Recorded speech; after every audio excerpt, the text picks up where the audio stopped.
The communication process starts of sender-receiver, which someone start a conversation, either face-to-face communications or technology communication.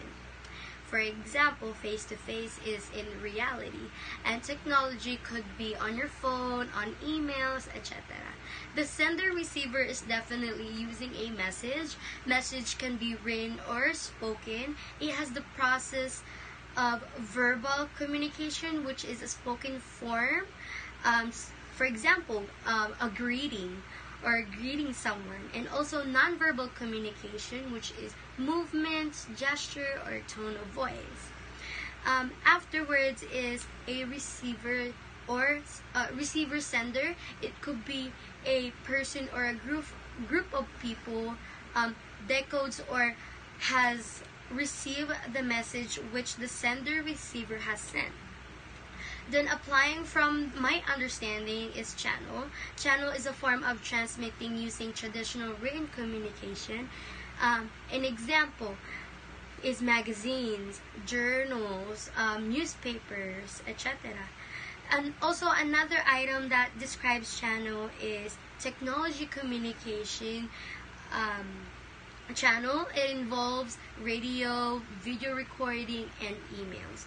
After channel could be interference or noise. It is a barrier of communication. For example, two people would talk to each other, and then suddenly a third party joins and distract them from the conversation they're having, which block the message that is being transmitted.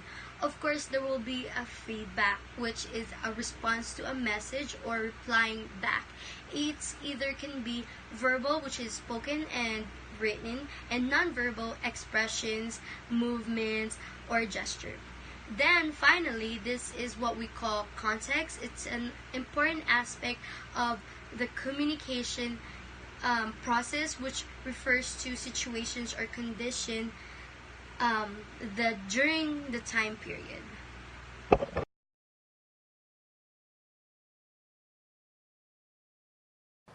So, communication is a process of showing people's thoughts, ideas, and feelings.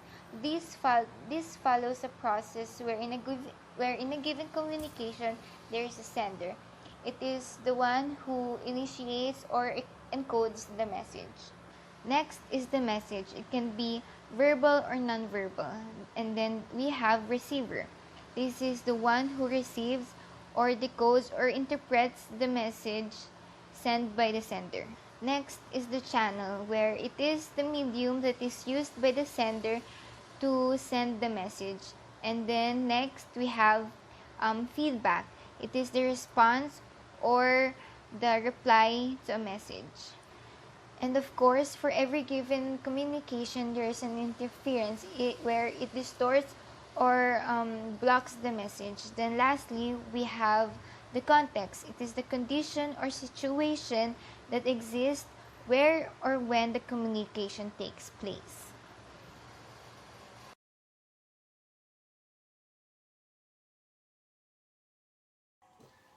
Hi, my name is Charmaine Valido, and this is my proposed schematic diagram that shows my personal interpretation on how communication process works. So, first of all, what is communication? In my own perspective, uh, communication is a complex process on people sharing thoughts, ideas, feelings in a way that everyone can understand. So, sender, he or she is the one who initiates the communication process.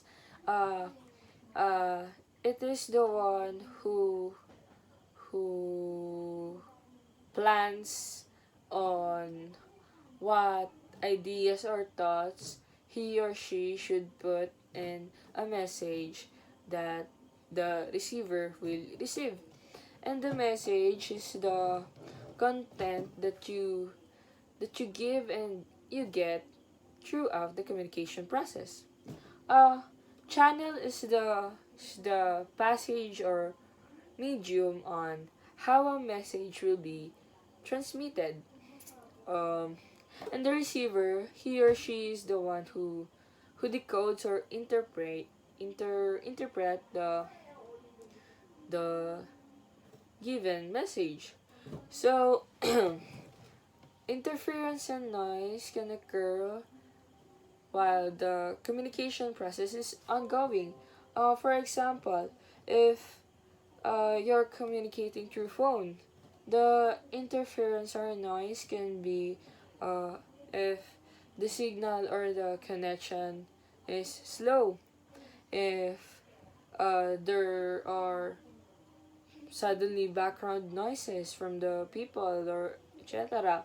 And if your phone suddenly turned off, it can be an interference.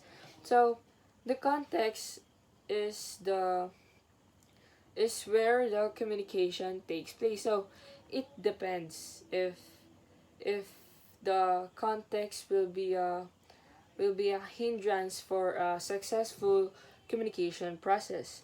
So yeah, with these elements, communication can be successful if the message is transmitted successfully to the receiver and the receiver understands the content of what you want to say or the content of the message. It is a successful communication because you understand each other, and the feedback will occur when the receiver responds to the certain message. It can be text back, it can be in a visual form, or it can be a non-verbal form. Yeah, message can be transmitted through written form, spoken, non-verbal, and through visual forms. And yeah, that's it. That is my personal interpretation of how communication process works. Thank you.